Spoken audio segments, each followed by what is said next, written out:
સૂત્રને આધારે આપણે સરેરાશ સ્થિર ખર્ચની વ્યાખ્યા પણ આપી શકીએ કે કુલ સ્થિર ખર્ચને વસ્તુના એકમો વડે ભાંગતા જે આંક આવે એને સરેરાશ સ્થિર ખર્ચ કહેવાય.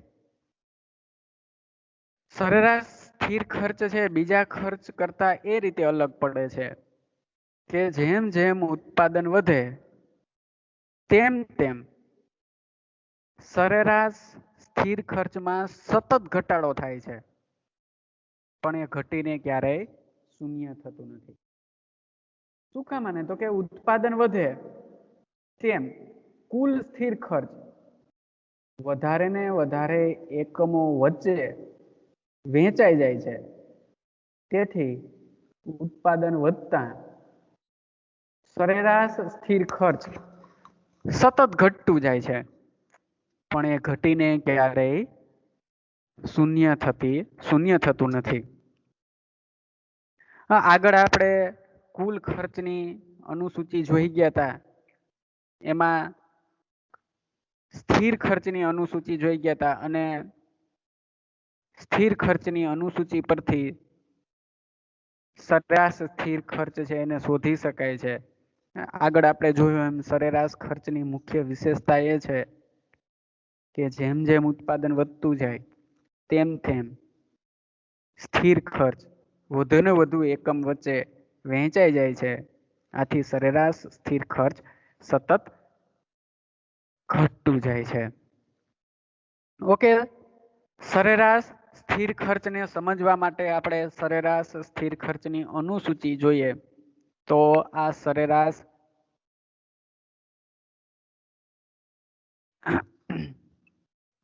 સરેરાશ ખર્ચની આ સરેરાશ ખર્ચની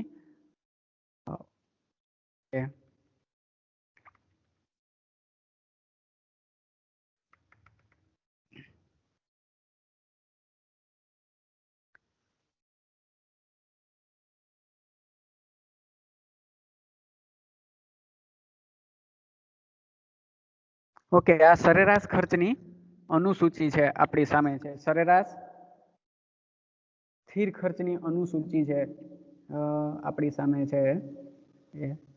અનુસૂચિ દ્વારા આપણે સરેરાશ સ્થિર ખર્ચને સમજીએ તો આની પહેલા આપણે સ્થિર ખર્ચની અનુસૂચિ જોઈ ગયા. તેમાં વસ્તુના એકમો કેટલા હતા? તો કે વસ્તુના એકમો 6 હતા અને સ્થિર ખર્ચ કેટલું હતું? તો કે 200 રૂપિયા સ્થિર રહેતું હતું. અને એ વસ્તુના એકમો અને સ્થિર ખર્ચ પરથી અહીંયા આપણે સરેરાશ સ્થિર ખર્ચ શોધેલું છે ત્રીજી કોલમમાં, અને એના પરથી આપણે અહીંયા સરેરાશ સ્થિર ખર્ચની આકૃતિ દોરેલી છે. તો હવે તમે અહીંયા જોઈ શકો કે વસ્તુ સરેરાશ સ્થિર ખર્ચ એટલે શું? તો કે સ્થિર ખર્ચને આગળ આપણે જોઈ ગયા હતા કે સ્થિર ખર્ચ એટલે એવું ખર્ચ કે જે વસ્તુનું ઉત્પાદન વધતા વસ્તુનું ઉત્પાદન વધે, વસ્તુનું ઉત્પાદન ઘટે કે શૂન્ય ઉત્પાદન હોય, પણ જે ખર્ચ સ્થિર રહે છે, એમાં કોઈ ફેરફાર થતો નથી, એવા ખર્ચને સ્થિર ખર્ચ કહેવાય. તો અહીંયા તમે જોઈ શકો કે વસ્તુનું ઉત્પાદન 1 હોય કે વસ્તુનું ઉત્પાદન વધીને 6 થાય, પણ સ્થિર ખર્ચ 200 રૂપિયા કેવું રહે છે? સ્થિર જ રહે છે. એ સ્થિર ખર્ચ પરથી આપણે અહીંયા સરેરાશ સ્થિર ખર્ચ શોધેલું છે. હવે કઈ રીતે સરેરાશ સ્થિર ખર્ચ શોધવું? તો આગળ આપણે સૂત્ર જોઈ ગયા. એ સૂત્રને શોર્ટમાં લખીએ તો આગળ આપણે સૂત્ર જોઈ ગયા કે AFC એટલે કે એવરેજ ફિક્સ્ડ કોસ્ટ બરાબર ટોટલ ફિક્સ્ડ કોસ્ટ છેદમાં ક્વોલિટી એટલે કે વસ્તુના એકમો. એટલે કે આ કુલ સ્થિર ખર્ચને આ વસ્તુના એકમો વડે ભાંગવામાં આવે તો તમને સરેરાશ સ્થિર ખર્ચ મળી જાય. એટલે આ રીતે જ સરેરાશ સ્થિર ખર્ચ શોધેલું છે. તમે અહીંયા જોઈ શકો 200 ભાગ્યા 1 એટલે કે સ્થિર ખર્ચ ભાગ્યા વસ્તુના એકમો, એવું કરો તો તમને સરેરાશ સ્થિર ખર્ચ મળી જાય. એટલે 200 ભાગ્યા 1 બરાબર 200. અહીંયા તમે જોઈ શકો. એના પછીની રોમાં 200 ભાગ્યા 2 એટલે 200 ને 2 વડે ભાંગવું એટલે 100 આવે. એટલે અહીંયા 100 આવ્યા સરેરાશ સ્થિર ખર્ચ. એવી જ રીતે ત્રીજી રોમાં તમે જોઈ શકો 200 ભાગ્યા 3. 200 એ છે એ સ્થિર ખર્ચ છે અને અહીંયા 200 છે એ સ્થિર ખર્ચ છે અને 3 છે એ વસ્તુના એકમ છે. એટલે 200 ભાગ્યા 3 એટલે 200 ને તમે 3 વડે ભાંગો તો 66.67. એના પછીની ચોથી રોમાં તમે જોઈ શકો 200 ભાગ્યા 4 એટલે 200 ને તમે 4 વડે ભાંગો તો જવાબ આવે 50. એના પછીની પાંચમી રો ની અંદર તમે જોઈ શકો 200 ભાગ્યા 5 એટલે 40 જવાબ આવે. અને છઠ્ઠી રો ની અંદર જોઈ શકો 200 ભાગ્યા 6 એટલે 33 જવાબ આવે. એટલે આ રીતે તમે કુલ સ્થિર ખર્ચને અથવા તો સ્થિર ખર્ચને અહીંયા વસ્તુના એકમો વડે ભાંગો તો તમને સરેરાશ સ્થિર ખર્ચ મળી જાય. એના આધારે જ સરેરાશ સ્થિર ખર્ચની વ્યાખ્યા આપી શકાય કે સ્થિર ખર્ચને વસ્તુના એકમો વડે ભાંગતા જે આંક આવે એને સરેરાશ સ્થિર ખર્ચ કહેવાય. અથવા તો એકમ દીઠ સ્થિર ખર્ચને સરેરાશ સ્થિર ખર્ચ કહેવાય. હવે અહીંયા તમે જોઈ શકો સરેરાશ સ્થિર ખર્ચની વિશેષતા અહીંયા તમે જોઈ શકો. જેમ જેમ વસ્તુનું ઉત્પાદન વધતું જાય છે તેમ તેમ સરેરાશ સ્થિર ખર્ચ છે એ સતત ઘટતું જાય છે. પહેલી વસ્તુનું ઉત્પાદન સરેરાશ સ્થિર ખર્ચ 200 રૂપિયા, બીજી વસ્તુના ઉત્પાદને 100, ત્રીજા એકમના ઉત્પાદને 66, ચોથા એકમના ઉત્પાદને 50, છઠ્ઠા એકમના ઉત્પાદને 33. હજી કદાચ જો સાતમા એકમનું ઉત્પાદન થાય તો 200 ભાગ્યા 7, 7 દુ 14, 6 વધ્યા 60 થયા, 7 અઠા 56. તો સરેરાશ સ્થિર ખર્ચ કેટલો આવી જાય 28. કદાચ જો હજી આઠમા એકમનું ઉત્પાદન થાય તો 200 ભાગ્યા 8, 8 દુ 16 ને 8 પંચા 40. આઠમા એકમનું સરેરાશ સ્થિર ખર્ચ 25 આવે. એવી જ રીતે હજી 10મા એકમનું વસ્તુનું ઉત્પાદન થાય તો 200 ભાગ્યા 10 તો 10મા એકમનું સરેરાશ ખર્ચ 20 રૂપિયા આવે. આમ જેમ જેમ ઉત્પાદન વધતું જાય એમ તમે જોઈ શકો સરેરાશ ખર્ચ છે એ સતત ઘટતું જાય પણ એ ઘટીને ક્યારેય શૂન્ય થતું નથી. એટલે આ રીતે આપણે અનુસૂચિ સમજાવવાની કે બાજુની અનુસૂચિમાં જોઈ શકાય કે જેમ જેમ વસ્તુનું ઉત્પાદન વધતું જાય તેમ તેમ સરેરાશ ખર્ચ સતત ઘટતું જાય છે પણ ઘટીને ક્યારેય શૂન્ય થતું નથી. શું કામ આને એવું થાય? તો કે જેમ વસ્તુનું ઉત્પાદન વધતું જાય તેમ સરેરાશ ખર્ચ વસ્તુના વધુને વધુ એકમ વચ્ચે વહેંચાઈ જાય. એક એકમનું ઉત્પાદન થતું હોય તો 200 રૂપિયા એક એકમ વચ્ચે વહેંચાય. 2 એકમનું ઉત્પાદન થાય તો 200 રૂપિયા વસ્તુના 2 એકમ વચ્ચે વહેંચાય.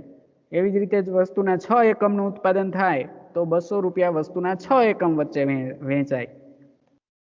એવી જ રીતે 10 એકમનું ઉત્પાદન થાય તો 200 રૂપિયા વસ્તુના 10 એકમ વચ્ચે વહેંચાય એટલે જવાબ આવે 20.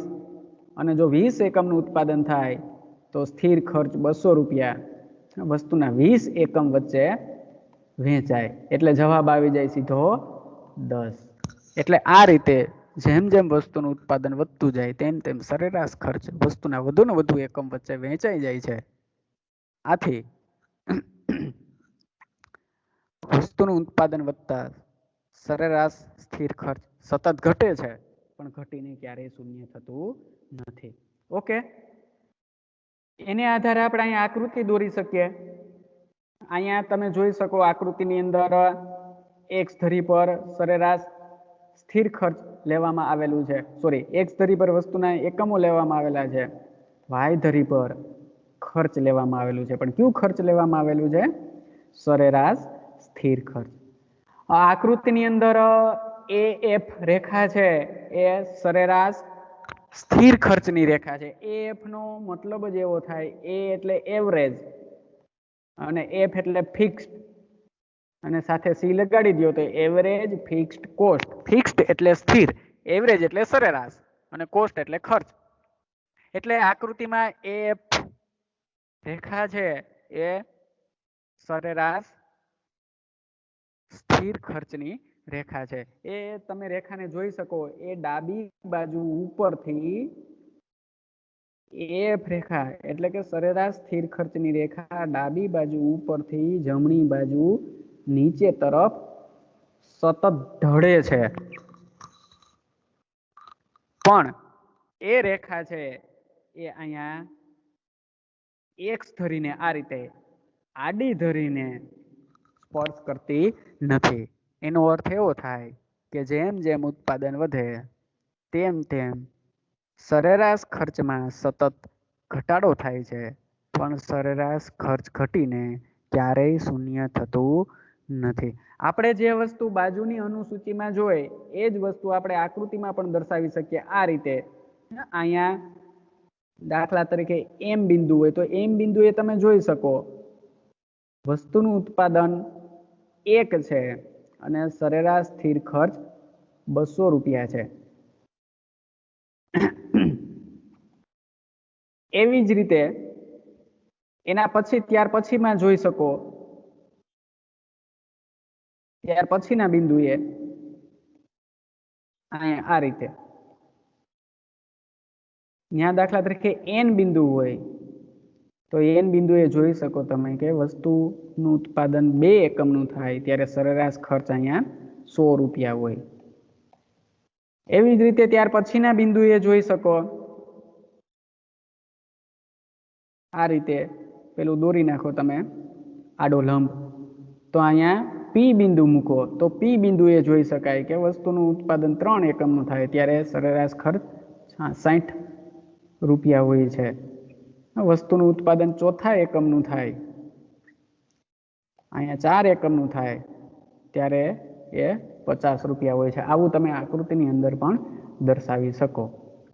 એટલે તમારે આકૃતિ સમજાવતી વખતે એનું તારણ ખાસ યાદ રાખવાનું છે કે એ એફ રેખા છે એ ડાબી બાજુ ઉપરથી જમણી બાજુ નીચે તરફ ઢળે છે, પણ એ એક્સ ધરીને સ્પર્શ કરતી નથી. એનો અર્થ એવો થાય કે જેમ જેમ ઉત્પાદન વધે તેમ તેમ સરેરાશ સ્થિર ખર્ચ સતત ઘટતું જાય છે, પણ ઘટીને ક્યારેય શૂન્ય થતું નથી. ઓકે, સરેરાશ સ્થિર ખર્ચ પૂરું. એના પછી છે, એના પછીનો પોઈન્ટ છે સરેરાશ અસ્થિર ખર્ચ. સરેરાશ અસ્થિર ખર્ચ એટલે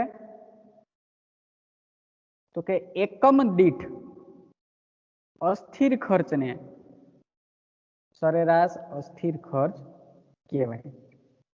એકમ દીઠ અસ્થિર ખર્ચને સરેરાશ અસ્થિર ખર્ચ કહેવાય.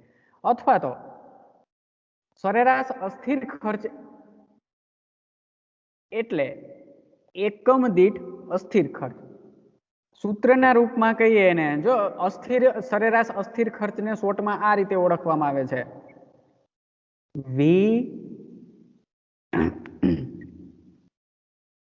VAVC.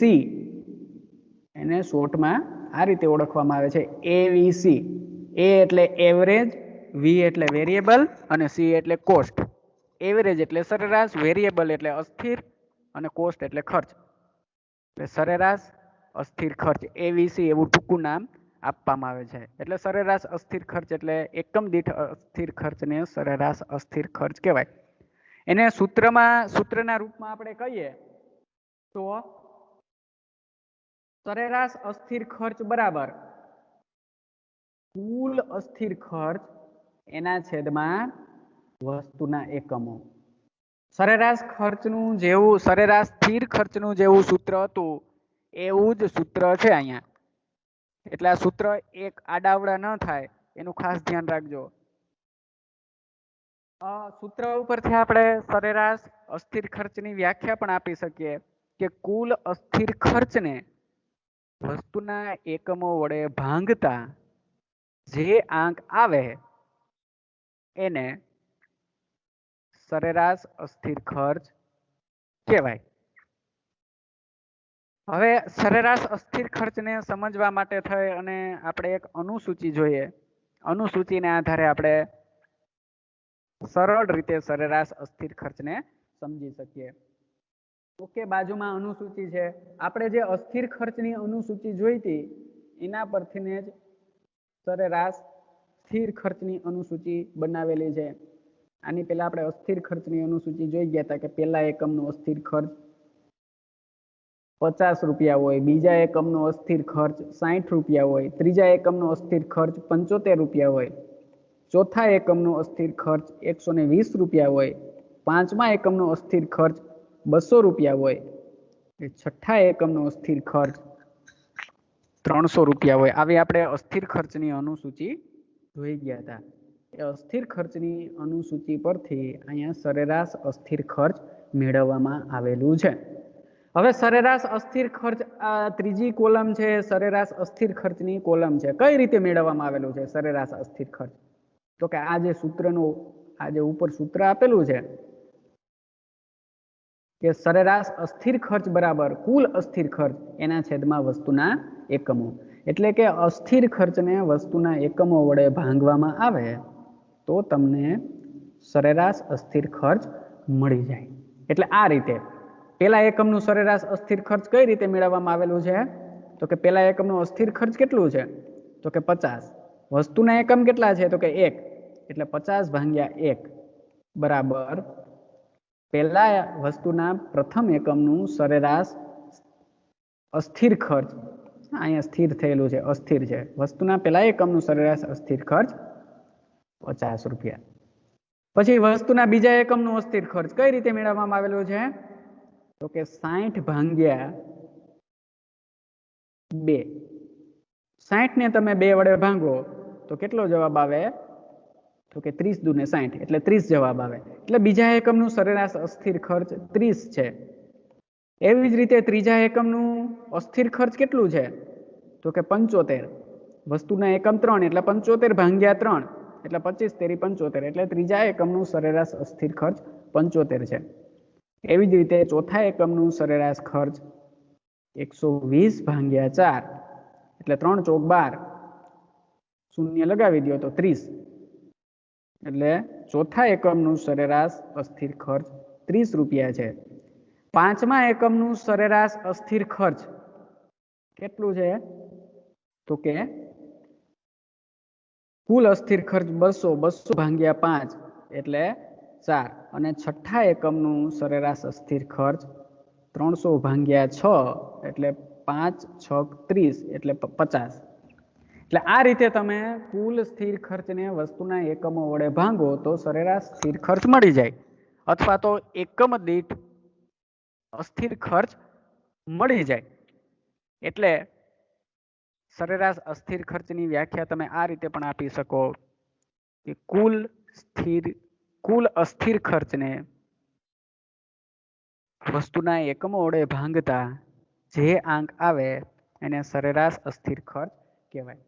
સરેરાશ અસ્થિર ખર્ચની તમે એક વિશેષતા જોઈ શકો અહીંયા કે શરૂઆતમાં ઉત્પાદન વધતા સરેરાશ અસ્થિર ખર્ચ ઘટે. અહીંયા જોઈ શકો તમે 3 એકમ સુધી.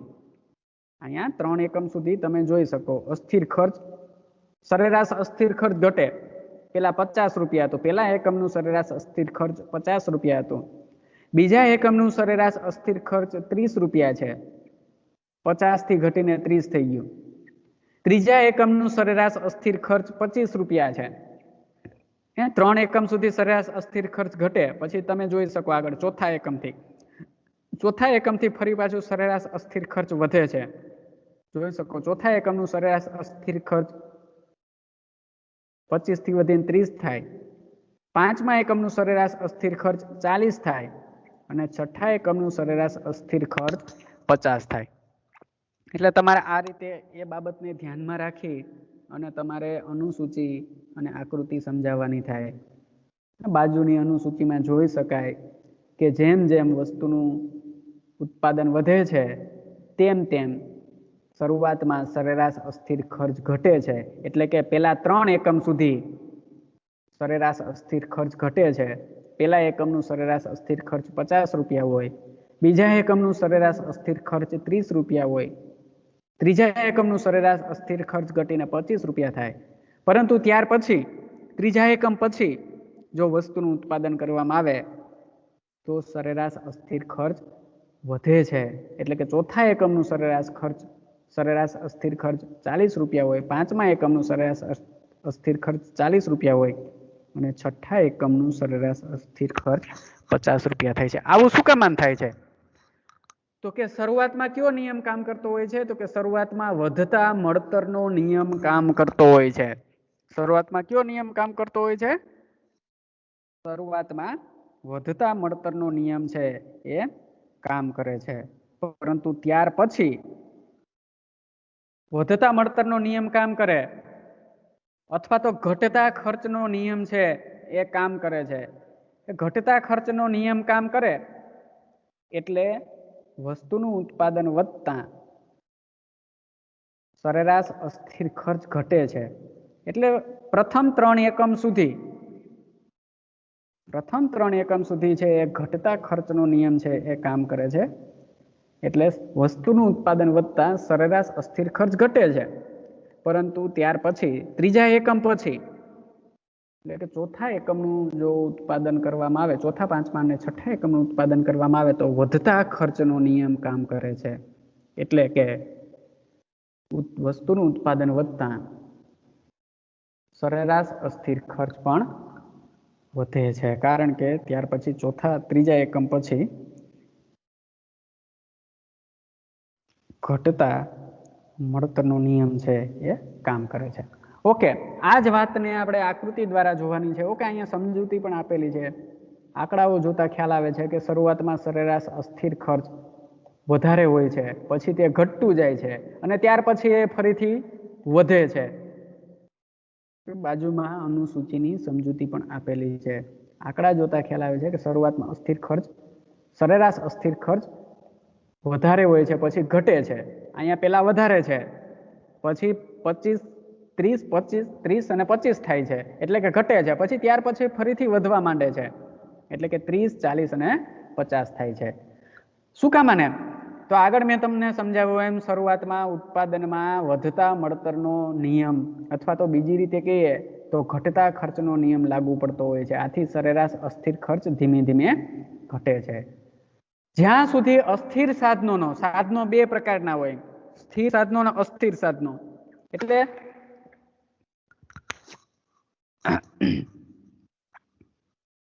જ્યાં સુધી અસ્થિર સાધનોનો પૂરેપૂરો ઉપયોગ ન થાય ત્યાં સુધી આમ થાય છે. પરંતુ ઉત્પાદનની પ્રક્રિયામાં સ્થિર સાધનોનો પૂરેપૂરો ઉપયોગ થઈ ગયા પછી પણ તેના પર અસ્થિર સાધનોનું પ્રમાણ વધારવામાં આવે તો ખર્ચ વધુ વધે છે, ઉત્પાદન ઓછું વધે છે. એટલે કે ઘટતા મળતરનો નિયમ લાગુ પડે છે. બીજી રીતે કહીએ તો વધતા ખર્ચનો નિયમ લાગુ પડે છે. આથી સરેરાશ અસ્થિર ખર્ચ ફરીથી ઘટવા માંડે છે. ઓકે, આ જ વાતને આપણે આકૃતિમાં સમજાવવાની છે. આ જ બાબતને આપણે આકૃતિ દ્વારા સમજૂતી આપવાની છે. ઓકે, અહીંયા બાજુમાં આકૃતિ આપેલી છે. અનુસૂચિને આધારે જ આકૃતિ દોરેલી છે. બાજુમાં જે આકૃતિ આપેલી છે એમાં તમે જોઈ શકો એક્સ ધરી પર ઉત્પાદનના એકમો છે અને વાય ધરી પર ખર્ચનું પ્રમાણ છે. પણ કયો ખર્ચ છે? તો કે સરેરાશ અસ્થિર ખર્ચ. એને ટૂંકમાં કયા નામે ઓળખવામાં આવે છે? એને ટૂંકમાં AVC નામે ઓળખવામાં આવે છે. એટલે કે એવરેજ વેરિયેબલ કોસ્ટ નામે ઓળખવામાં આવે છે. ઓકે, આકૃતિની અંદર જે રેખા દેખાય તમને AVC નામની, એ રેખા કોની રેખા છે? તો કે એ રેખા છે એ સરેરાશ અસ્થિર ખર્ચની રેખા છે. તમે જોઈ શકો શરૂઆતમાં આ રેખા છે એ ડાબી બાજુ ઉપરથી જમણી બાજુ નીચે તરફ ઢળે અને ત્યાર પછી આ રેખા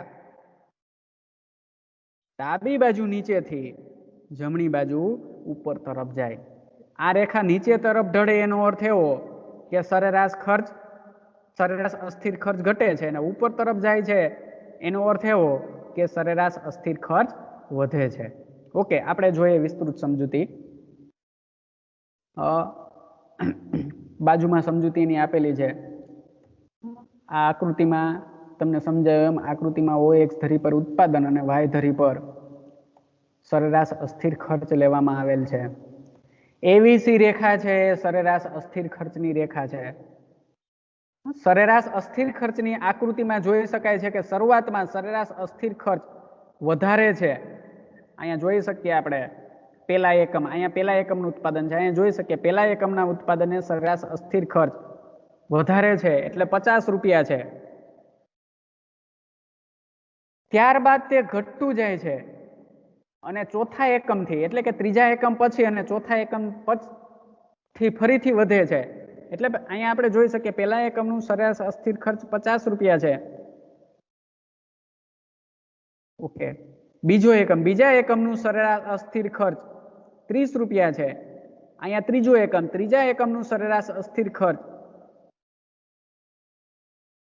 આ ત્રીજો એકમને સરેરાશ અસ્થિર ખર્ચ 25 રૂપિયા છે. બીજા એકમનું સરેરાશ અસ્થિર ખર્ચ 30 રૂપિયા છે અને પ્રથમ એકમનું સરેરાશ અસ્થિર ખર્ચ 50 રૂપિયા છે. એટલે આ રીતે શરૂઆતમાં અસ્થિર ખર્ચ છે 50 રૂપિયા જેટલું વધુ હોય છે, ત્યાર પછી એમાં ઘટાડો થાય છે 3 એકમ સુધી અને ત્યાર પછી 3 એકમ પછી એટલે કે ચોથા એકમ પછી ફરી પાછું તે વધતું જાય છે.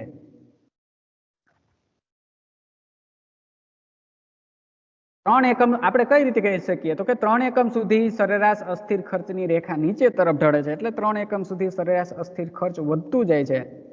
3 એકમ પછી સરેરાશ અસ્થિર ખર્ચની રેખા આ રીતે ઉપર તરફ જાય છે. એનો અર્થ એવો કે ત્રીજા એકમ પછી સરેરાશ અસ્થિર ખર્ચ છે એ વધતું જાય છે.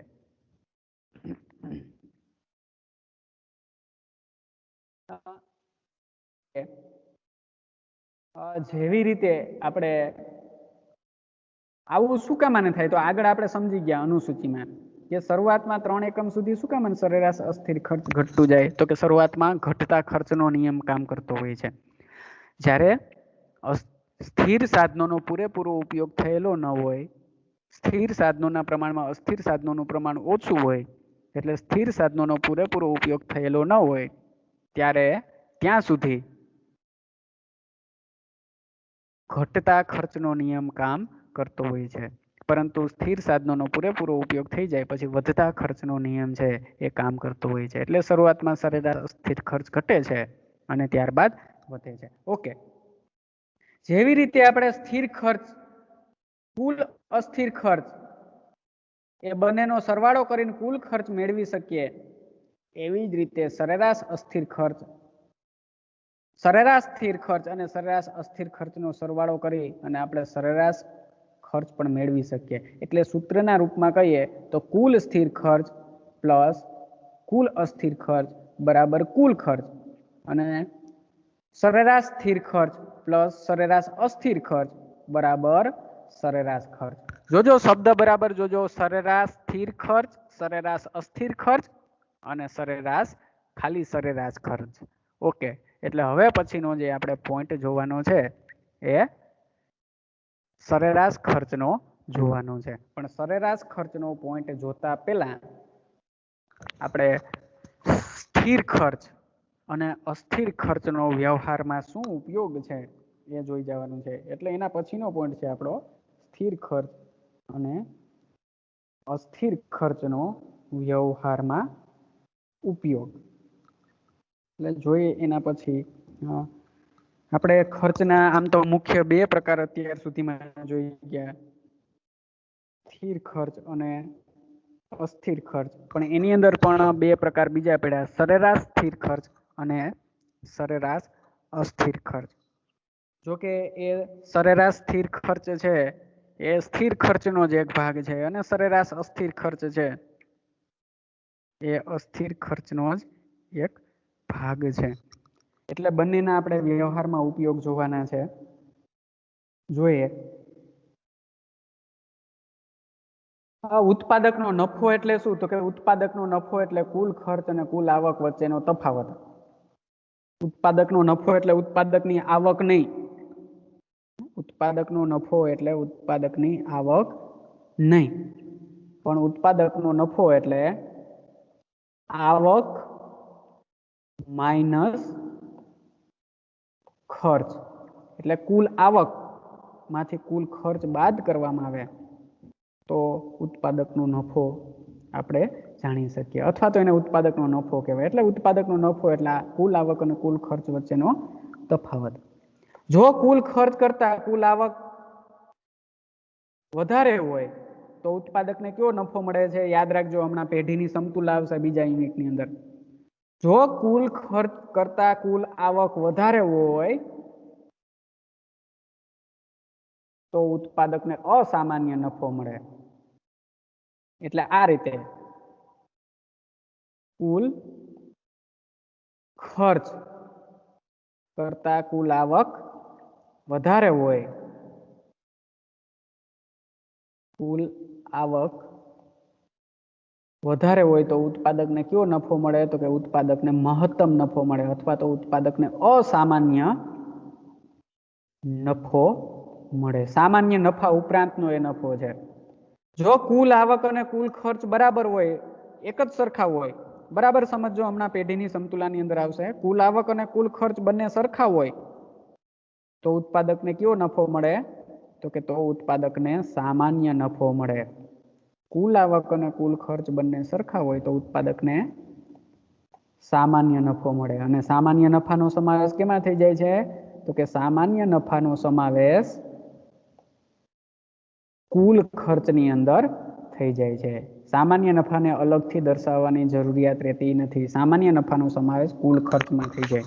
એટલે કુલ આવક બરાબર કુલ ખર્ચ હોય તો ઉત્પાદકને સામાન્ય નફો મળે છે. અને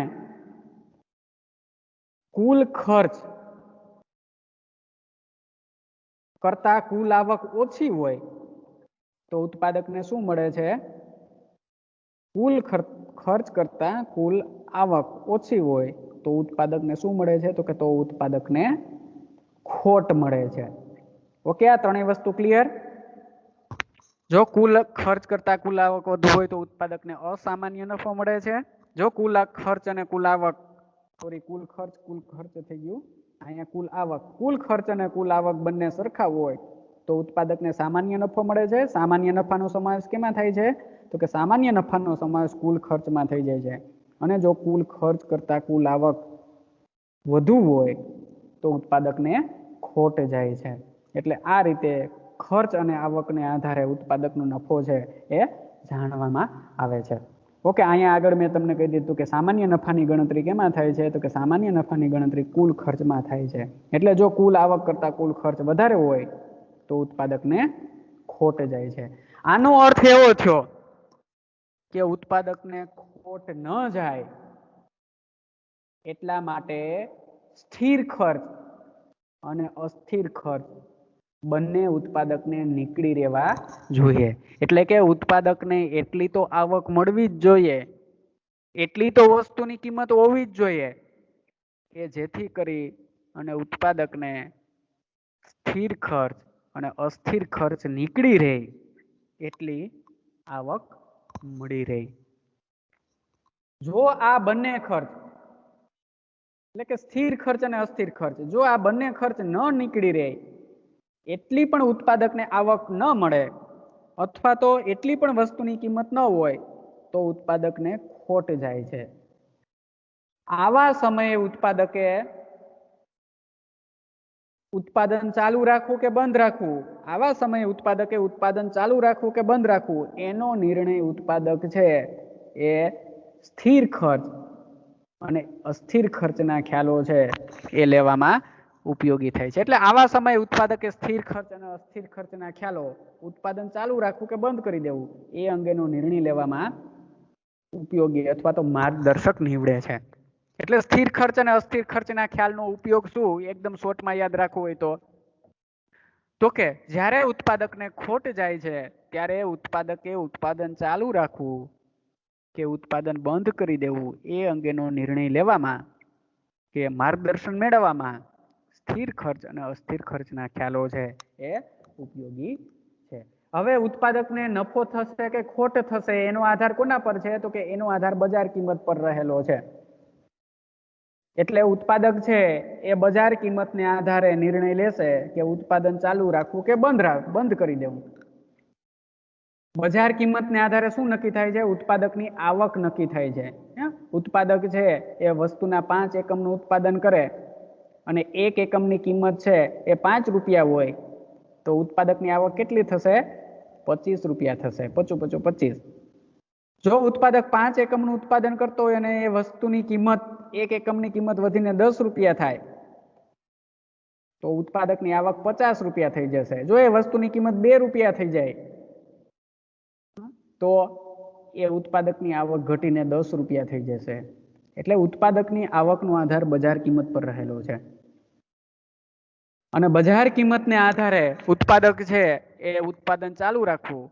બજાર કિંમત અને સરેરાશ અસ્થિર ખર્ચ અને સ્થિર ખર્ચ બંનેની તુલના કરી અને ઉત્પાદક નક્કી કરે છે કે ઉત્પાદન ચાલુ રાખવું કે ઉત્પાદન બંધ કરવું. એટલે પહેલા આપણે ટૂંકા ગાળાની વાત કરીએ અને પછી લાંબા ગાળાની વાત કરવાની છે. ટૂંકો સમયગાળો અને લાંબો સમયગાળો શરૂઆતમાં જ આપણે જોઈ ગયા કે ટૂંકો સમયગાળો એટલે એવો સમયગાળો કે જે સમયગાળા દરમિયાન પેઢી પોતાના ઉત્પાદન કદમાં વધારો ઘટાડો કરી શકતી નથી. અથવા તો ટૂંકો સમયગાળો એટલે એવો સમયગાળો કે જે સમયગાળા દરમિયાન પેઢી પોતાના સ્થિર સાધનોમાં ફેરફાર કરી શકતી નથી, માત્ર અસ્થિર સાધનોમાં જ ફેરફાર કરી શકે. એને ટૂંકો સમયગાળો આપણે કહીએ છીએ. એટલે એને ધ્યાનમાં રાખી અને આપણે કહીએ તો જો ટૂંકા ગાળામાં સરેરાશ અસ્થિર ખર્ચ કરતા, બરાબર યાદ રાખજો, જો ટૂંકા સમયગાળામાં સરેરાશ અસ્થિર ખર્ચ કરતા કિંમત વધારે હશે તો ઉત્પાદક શું કરશે? ભલે ઉત્પાદકને ખોટ જતી હોય, ટૂંકા સમયગાળામાં ભલે ઉત્પાદકને ખોટ જતી હોય, પણ જો ટૂંકા સમયગાળામાં સરેરાશ અસ્થિર ખર્ચ કરતા કિંમત વધારે હોય તો ઉત્પાદક શું કરશે? તો ઉત્પાદક ઉત્પાદન ચાલુ રાખશે. બરાબર યાદ રાખજો, જો ટૂંકા સમયગાળામાં ઉત્પાદકને ભલે ખોટ જતી હોય પણ ઉત્પાદકને ટૂંકા સમયગાળામાં સરેરાશ અસ્થિર ખર્ચ કરતા કિંમત વધુ હશે તો ઉત્પાદક ઉત્પાદન ચાલુ રાખશે. શું કામ માને? તો કે કારણ કે ટૂંકા સમયગાળામાં સરેરાશ અસ્થિર ખર્ચ કરતા કિંમત વધારે હોય તો થોડુંક સરેરાશ સ્થિર ખર્ચ નીકળી રહે છે. આથી ઉત્પાદન ચાલુ રાખવાથી કુલ ખોટને ઓછી કરી શકાય છે. જો ઉત્પાદન બંધ કરવામાં આવે, ટૂંકા સમયગાળામાં સરેરાશ અસ્થિર ખર્ચ કરતા કિંમત વધારે હોય અને જો ઉત્પાદન બંધ કરી દેવામાં આવે તો કુલ ખોટ વધારે આવે છે. કારણ કે ઉત્પાદન બંધ થાય તો સ્થિર ખર્ચ પૂરેપૂરું ભોગવવું પડે. જો ઉત્પાદન ચાલુ રાખવામાં આવે તો થોડું ઘણું અસ્થિર ખર્ચ નીકળી રહે, પણ જો ઉત્પાદન બંધ કરી દેવામાં આવે આવા સમયે તો પેઢીએ સ્થિર ખર્ચ પૂરેપૂરું ભોગવવું પડે છે. આથી આ સંજોગોમાં ઉત્પાદન ચાલુ રાખવામાં આવે છે. ઓકે,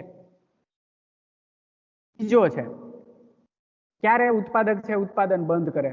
જો ટૂંકા ગાળામાં સરેરાશ અસ્થિર ખર્ચ કરતા કિંમત ઓછી હોય તો એનો અર્થ એવો થયો કે પેઢીને અહીંયા અસ્થિર ખર્ચ પણ નીકળતું નથી. અસ્થિર ખર્ચ કરતા કિંમત ઓછી છે એટલે પેઢીને અહીંયા અસ્થિર ખર્ચ નીકળતું નથી.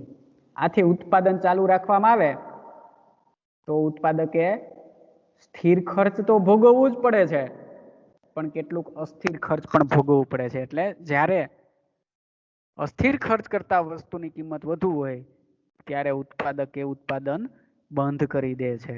કારણ કે એવા સમયે ઉત્પાદકે ઉત્પાદન ચાલુ રાખે તો એને સ્થિર ખર્ચ તો આખું ભોગવવું જ પડે છે પણ કેટલુંક અસ્થિર ખર્ચ પણ ભોગવવું પડે છે. એટલે વધારે એને ખોટ જાય છે.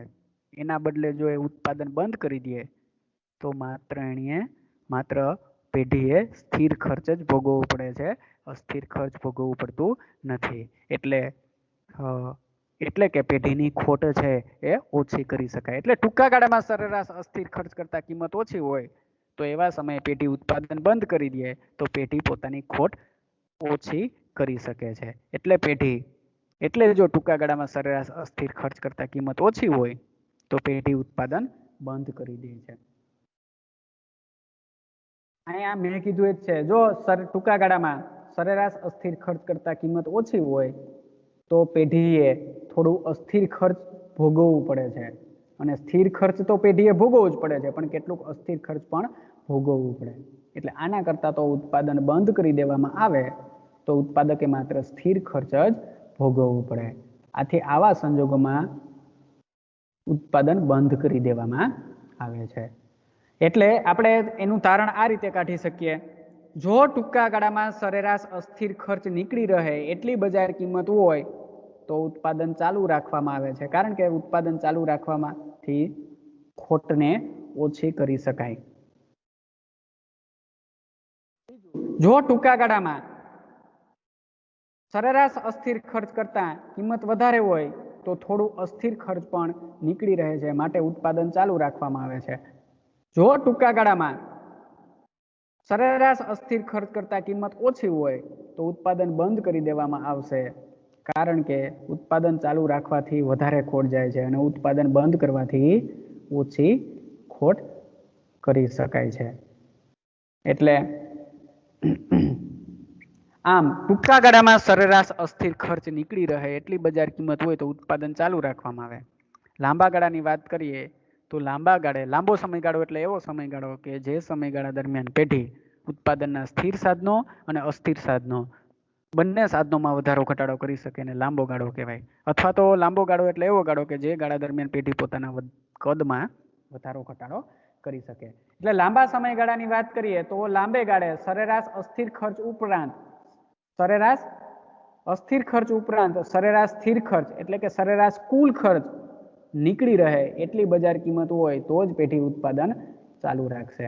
એટલે સરેરાશ કુલ ખર્ચ કરતા ઓછી કિંમત હોય તો લાંબે ગાળે પેઢી છે ઉત્પાદન બંધ કરી દેશે. એટલે આ રીતે ટૂંકા ગાળામાં અને લાંબા ગાળામાં પેઢીએ ઉત્પાદન ચાલુ રાખવું કે બંધ કરવું એનો નિર્ણય લેવામાં સ્થિર ખર્ચ